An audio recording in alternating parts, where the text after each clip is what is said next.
Accidents involving big rigs are some of the worst on the nation's highways. But a grieving mother says the number of fatalities could be decreased if the trucking industry valued safety more than cost.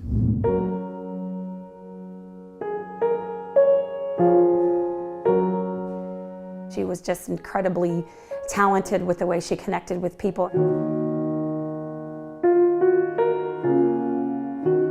She was a Texas gal through and through. I had her my senior year in college, so we kind of grew up together. Krista Hammock never went a day It was texting or it was a call. without hearing from her girl. She says, "Okay, this is such a beautiful picture of you." Last contact was Oaks 2018. "Hope you have the best day. I love you." And I said, "Thank you. I wish you were here." Dressed up, having a blast in the grandstand in an instant. And I got the call from her dad about an hour to post. The roar of the crowd muted I'm like, "What's going on?" And he explains that there was an accident. as she tried to process the terrible news. All I could think about was, I don't know what to do. I don't know the protocol, who to call. I don't know, should I call my mom? Should I tell my friends? You know, I didn't know.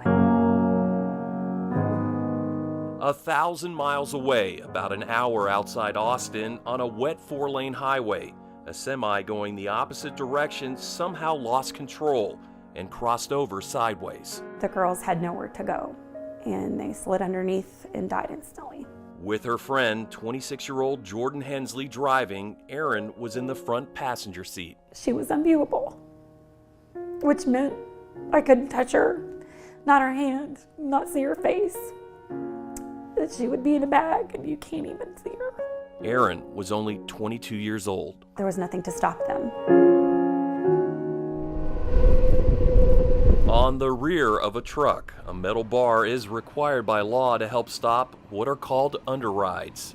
However, the sides are open, as Hammock said, with nothing to stop them. Could she have survived? Why do some people survive crashes and some not? That's the question she will always live with. Yeah. After seeing for herself in March in D.C. I just hope this will help. Crash tests without and violent impacts with side safety skirts, as well as angel wings. The more I found out, the more frustrated I got. Tears quickly dry up when Hammock discusses the roadblocks to Senate Bill 665. There's not been a whole lot of anything but lip service on the cost effectiveness or the undertaking that this would do to these trucks. The bill would require side and front underride guards on all new tractor trailers over 10,000 pounds and retrofit those trucks already on the road within 2 years. The guards are not a new idea. Europe has them, Japan.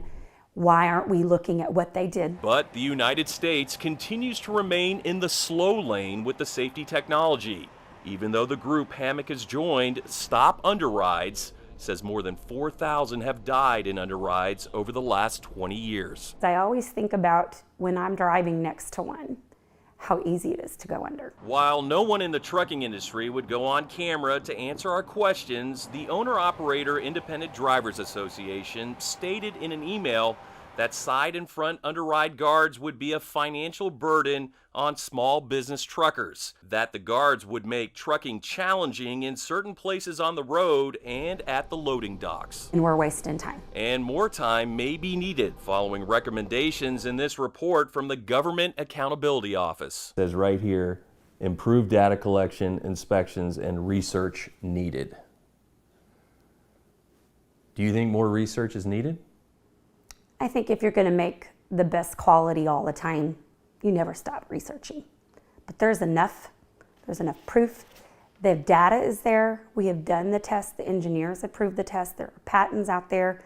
I'm not sure what research they want. All our senators were too busy to go on camera, so we went across state lines for comments on side rail legislation. Or do you think it's just resistance to change? To one of the sponsors on the bill, Senator Richard Blumenthal from Connecticut. Erin and Jordan might well be alive today. Literally hundreds of lives are lost because of the lack of underrail guards on the sides of trucks.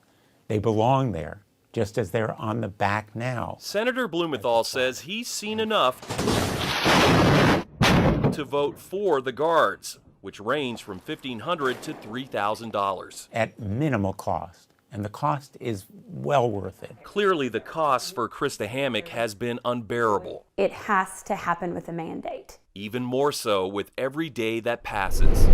Even though for Erin, Mom is in it for the long haul. I think she would expect that from me. Anyone who shares this road is at risk. That's why they should care. So far, a vote on Senate Bill 665 requiring those side rails has not been scheduled.